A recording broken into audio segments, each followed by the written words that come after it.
नमस्कार दोस्तों।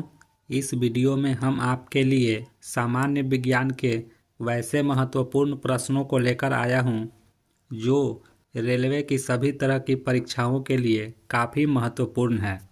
आप इस चैनल को ज़रूर से ज़रूर सब्सक्राइब कर लें तथा वीडियो को शुरू से अंत तक देखें और सभी दिए गए प्रश्नों को पढ़कर आप इसे अपनी प्रैक्टिस करें। पहला प्रश्न है दोस्तों, निम्नलिखित में से किस यंत्र में यांत्रिक ऊर्जा विद्युत ऊर्जा में परिवर्तित होती है? तो यांत्रिक ऊर्जा को विद्युत ऊर्जा में परिवर्तित करने वाले यंत्र को हम लोग डायनेमो बोलते हैं दोस्तों, जो कि इस ऑप्शन में कहीं भी नहीं है। इसका सही आंसर हो जाएगा डी, इनमें से कोई नहीं।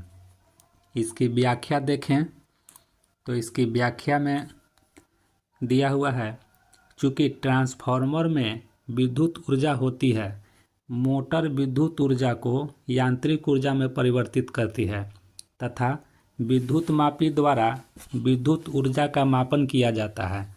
डायनेमो यांत्रिक ऊर्जा को विद्युत ऊर्जा में परिवर्तित करता है। उपरोक्त में से कोई विकल्प सही नहीं है, अतः विकल्प डी सही उत्तर है। अगला प्रश्न है, आवेशों के बीच का आकर्षण या प्रतिकर्षण बल पालन करता है। तो आप जानते हैं कि आवेशों के बीच का आकर्षण और प्रतिकर्षण बल कौन से नियम का पालन करता है? तो इसका सही आंसर हो जाएगा दोस्तों ऑप्शन नंबर ए वर्ग नियम और ऑप्शन नंबर बी वर्ग व्युत्क्रम नियम। तो ए और बी दोनों आंसर इसके सही है दोस्तों। तो यहाँ पर मेरा सही आंसर हो जाएगा सी। इस प्रश्न के बारे में मैं आपको बता दूं, आवेशों के बीच का आकर्षण या प्रतिकर्षण बल का मान ज्ञात करने के लिए वर्ग व्युत्क्रम नियम का प्रयोग किया जाता है। इसी नियम को दोस्तों कूलम्ब का नियम भी कहते हैं, जो कि आप 12वीं क्लास में पढ़े होंगे। इसकी व्याख्या देखें, समान प्रकार के आवेश एक दूसरे को प्रतिकर्षित करते हैं, विपरीत प्रकार के आवेश एक दूसरे को आकर्षित करते हैं। इस प्रकार दो आवेशों के बीच एक बल कार्य करता है जिसे वैद्युत बल कहते हैं। कूलम्ब के अनुसार दो स्थिर आवेशों के बीच लगने वाला बल उनकी मात्राओं के गुणनफल के अनुक्रमानुपाती व उनकी बीच की दूरी के वर्ग के व्युत्क्रमानुपाती होता है। यदि बिंदु आवेश Q1 तथा Q2 हो तथा उनके बीच की दूरी r हो, तो इस प्रकार लगने वाला बल F बराबर K Q1 Q2 बटा r² होता है, जहाँ K कूलम्ब का नियतांक है दोस्तों और इस K का मान होता है 1/4πε0।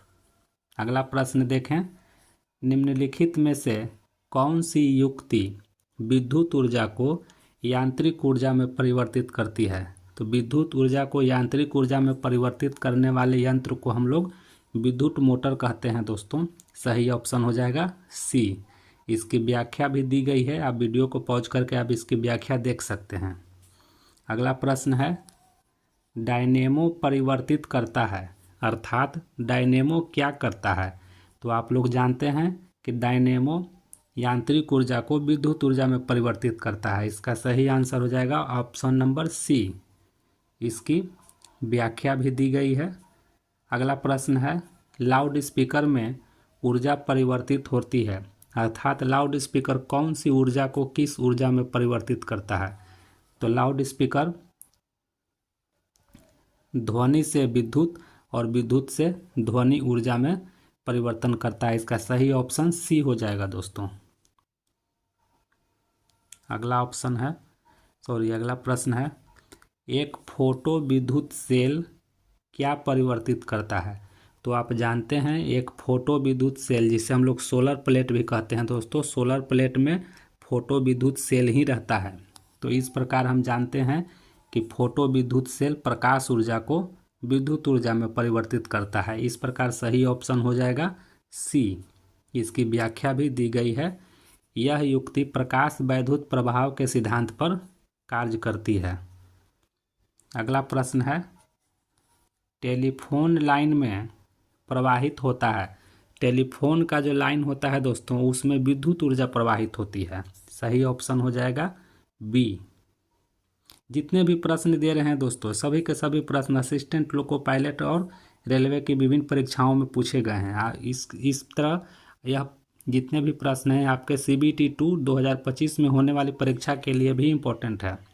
अगला प्रश्न है, परिशोधक का प्रयोग परिवर्तन के लिए किया जाता है। तो आप समझ लें, परिशोधक जिसे हम रेक्टिफायर भी बोलते हैं दोस्तों, तो रेक्टिफायर का प्रयोग AC को DC में बदलने के लिए किया जाता है। आप ऐसे भी पढ़े होंगे कि AC से DC में बदलने के लिए किसका प्रयोग किया जाता है, तो रेक्टिफायर का, जिसे हिंदी में परिशोधक कहा जाता है। तो सही ऑप्शन हो जाएगा डी। और मैं आपको बता दूं, DC से AC में बदलने वाले को इन्वर्टर कहा जाता है दोस्तों। अगला प्रश्न है, सामान्य वैद्युत उपकरणों के लिए फ्यूज तार में निम्नलिखित गुण होने चाहिए। अर्थात जो फ्यूज के तार होते हैं दोस्तों, उसमें कौन कौन से गुण होने चाहिए। यहाँ पे 4 ऑप्शन दिए हुए हैं। चारों ऑप्शन में कौन कौन से गुण होने चाहिए। सबसे पहला है मोटा तार, बिल्कुल नहीं, मोटा तार नहीं होना चाहिए। दूसरा नंबर में दिया है पतला तार, बिल्कुल सही, तार पतला होना चाहिए। तीसरा, निम्न गलनांक का मिश्र धातु, बिल्कुल सही, निम्न गलनांक होना चाहिए और मिश्र धातु। चौथा, उच्च गलनांक और मिश्र धातु, गलत हो जाएगा। इस प्रकार सही ऑप्शन हो जाएगा 2 तथा 3। तो हमारा 2 और 3 सही दिया हुआ है दोस्तों। पतला तार होना चाहिए, निम्न गलनांक का मिश्र धातु होना चाहिए। इसकी व्याख्या भी दी गई है दोस्तों, आप व्याख्या पढ़ सकते हैं। अगला जो इम्पोर्टेंट व्याख्या होगा मैं खुद से पढ़कर सुनाऊंगा आपको, अतः आप आगे बढ़िए। अगला प्रश्न है, बिजली की मशीनों में परत की हुई कोर का प्रयोग किया जाता है, क्यों किया जाता है ऐसा। तो बिजली के मशीनों में परत किए गए कोर की प्रयोग क्यों किया जाता है, इससे AC धारा क्षति को कम करने के लिए। सही ऑप्शन हो जाएगा ए। आप याद रखेंगे कि बिजली के मशीनों में जो तारों का परत किया हुआ कोर का प्रयोग किया जाता है, जैसे इसका एग्जाम्पल मैं बता रहा हूँ। पंखे की बाइंडिंग जो की जाती है, आप देखे होंगे कि परत किया लेमिनेटेड कोर का प्रयोग किया जाता है। जो तार से पंखे की या ट्रांसफार्मर की बाइंडिंग की जाती है, वह तार को ऊपर से परत चढ़ाया हुआ रहता है दोस्तों। इसी तरह के सवाल हैं, तो इस प्रकार हमारा सही ऑप्शन ए हो जाएगा। AC धारा क्षति को कम करने के लिए परत की हुई कोर का प्रयोग किया जाता है। इसकी व्याख्या भी आप लोग देख सकते हैं। बिजली की मशीनों में परत की हुई कोर का प्रयोग AC धारा क्षति को कम करने के लिए किया जाता है। अगला प्रश्न है, DC जनरेटर में ब्रश को हमेशा रखा जाता है। DC जनरेटर में ब्रश को हमेशा रखा जाता है। सबसे पहले इस प्रश्न को समझते हैं दोस्तों। DC जनरेटर हो या AC जनरेटर हो, इसमें कांटेक्ट के लिए ब्रश का प्रयोग किया जाता है। ब्रश कहें तो कॉइल से बाहरी तक आने के लिए कनेक्टिंग का प्रयोग किया जाता है, जिससे हम लोग ब्रश कहते हैं, और यह कार्बन का बना होता है। इसका प्रयोग किया जाता है, इसी के बारे में यह प्रश्न है दोस्तों। प्रश्न को फिर से पढ़ते हैं। DC जनरेटर में ब्रश को हमेशा रखा जाता है, अर्थात कहाँ रखा जाता है यह पूछा जा रहा है। तो इसका सही ऑप्शन हो जाएगा ए, मैग्नेटिक न्यूट्रल अक्ष के साथ रखा जाता है। इसे आप MNA के साथ भी याद रख सकते हैं, जिसे हम लोग मैग्नेटिक न्यूट्रल एक्सिस कहते हैं। इसका सही आंसर हो जाएगा ए। अगला प्रश्न है, DC जनरेटर का क्रांतिक प्रतिरोध RC होता है। तो DC जनरेटर का क्रांतिक प्रतिरोध RC क्या होता है। तो RC गति के समानुपाती होता है, इसे आप याद रखेंगे, गति के समानुपाती होता है। DC जनरेटर का क्रांतिक प्रतिरोध RC गति के समानुपाती होता है दोस्तों। अगला प्रश्न है, DC की अपेक्षा AC का क्या लाभ है। तो इसमें 4 तरह की बातें दी गई हैं दोस्तों, उसमें से आपको सही आंसर खोजना है। तो इसका सही आंसर हो जाएगा डी।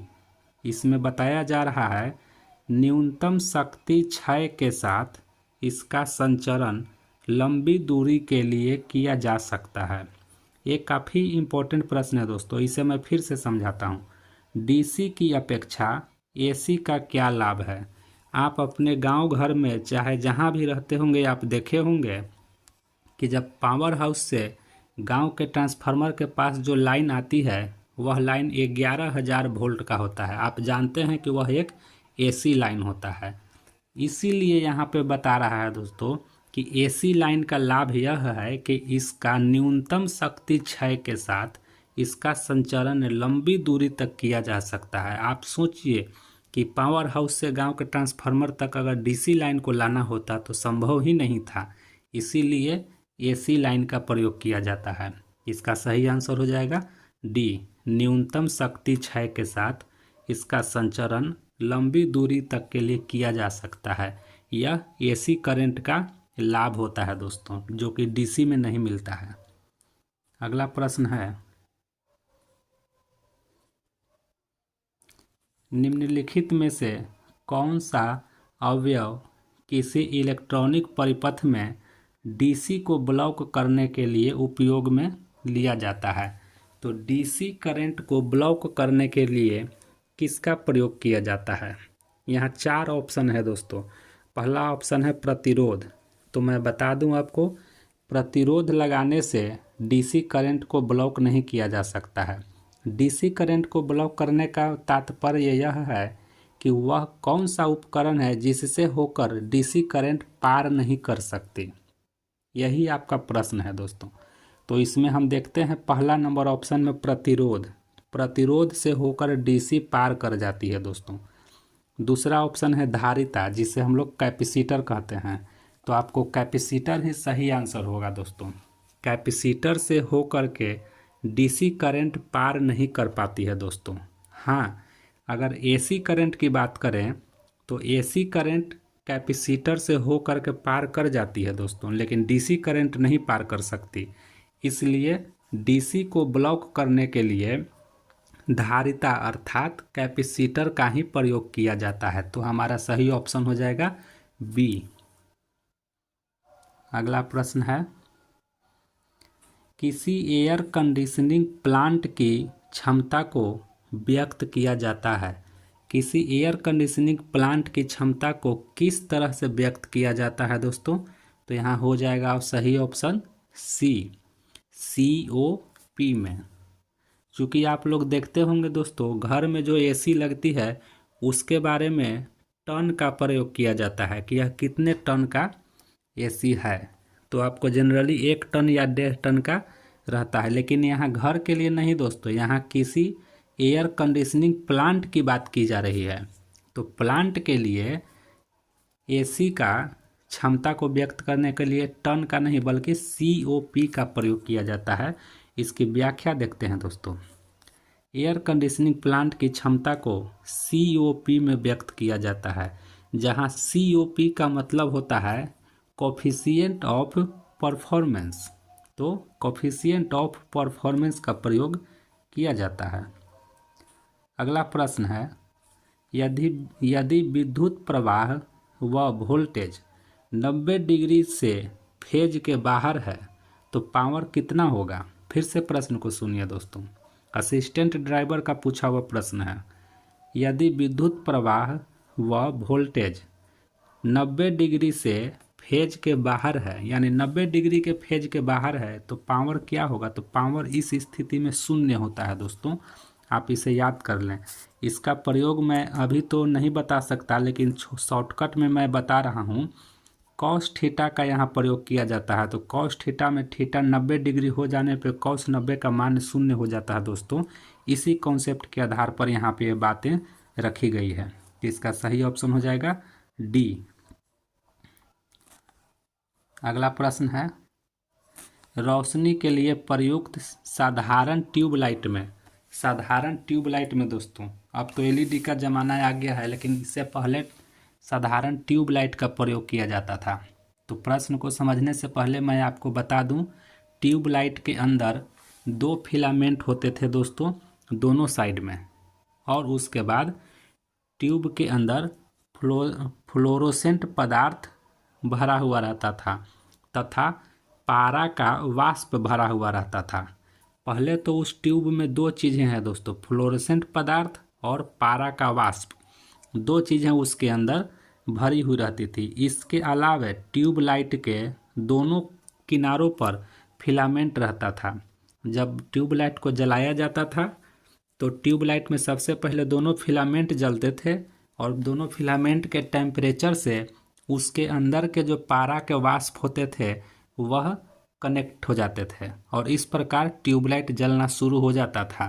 तो यहाँ पर हमारा सही ऑप्शन हो जाएगा डी, अर्थात ट्यूबलाइट में 2 फिलामेंट, फ्लोरोसेंट पदार्थ व पारा वाष्प होता है।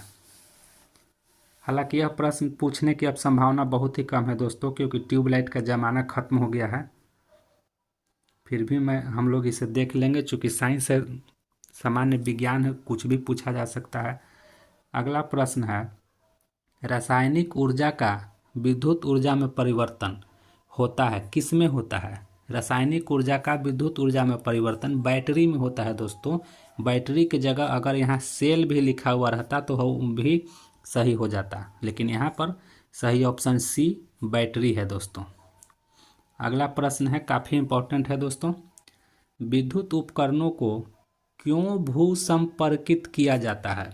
अर्थात विद्युत उपकरण को ग्राउंडिंग क्यों किया जाता है, भू संपर्कित क्यों किया जाता है? तो मैं आपको बता दूं, किसी भी वैसा विद्युत उपकरण जिसके बॉडी मेटल के बने हों, जिसके बॉडी धातु के बने होते हैं, जैसे एग्जाम्पल में कपड़ा प्रेस करने वाला आयरन हो गया, इस तरह के जितने भी विद्युत उपकरण हैं जिनका बॉडी मेटल का बना होता है, वैसे उपकरण में उसके बॉडी में करंट आने की संभावना कभी कभी बनी रहती है। इसी से बचने के लिए उसके बॉडी को भू संपर्कित कर दिया जाता है। इसी से संबंधित यह प्रश्न है दोस्तों। फिर से प्रश्न को पढ़ते हैं, विद्युत उपकरणों को क्यों भू संपर्कित किया जाता है? तो भू संपर्कित इसलिए किया जाता है ताकि आघात से बचाव हो सके, अर्थात किसी को करंट नहीं लगे, विद्युत आघात किसी को नहीं लगे। तो सही ऑप्शन हो जाएगा बी। अगला प्रश्न है, स्थिर तापमान पर कंडक्टर में वहनशील तरंग दोनों छोरों के बीच के महत्वपूर्ण अंतर के अनुपात में है, इसको कहा जाता है। तो इसको ओम का नियम कहा जाता है दोस्तों। देखिए, हम लोग 10th क्लास में ही ओम का नियम पढ़े थे और 12th क्लास में भी ओम का नियम पढ़े थे, लेकिन यहाँ जो ओम के नियम के बारे में जो पैराग्राफ दिया गया है प्रश्न में, यह कुछ अलग ही तरह से दिया गया है दोस्तों। बातें वही, तरीका अलग। फिर से समझते हैं प्रश्न को। स्थिर तापमान पर कंडक्टर में, अर्थात धारावाही चालक तार में, ठीक, वहनशील तरंग को विद्युत धारा कहा जाता है दोस्तों। आप ये याद कर लीजिए, वहनशील तरंग दोनों छोरों के बीच के महत्वपूर्ण अंतर के अनुपात में होता है। बन गया यह ओम का नियम। सही ऑप्शन हो जाएगा बी। अगला प्रश्न है दोस्तों, ओम का नियम तो आप लोग जानते ही होंगे, भी समानुपाती आई, अर्थात भी बराबर आई आर। यह एक ओम का नियम है जहां आर चालक का प्रतिरोध होता है, जो कि एक नियतांक होता है दोस्तों। अगला प्रश्न न्यूमेरिकल है। चित्र में दर्शाए गए सर्किट में 2 डायोड है, जिनमें से प्रत्येक का अग्र प्रतिरोध 50 ओम तथा पश्च प्रतिरोध अनंत है। यदि बैटरी का वोल्टेज 6 वोल्ट हो तो 100 ओम प्रतिरोध में धारा कितनी होगी? तो इसे आपको कैलकुलेट करना है दोस्तों।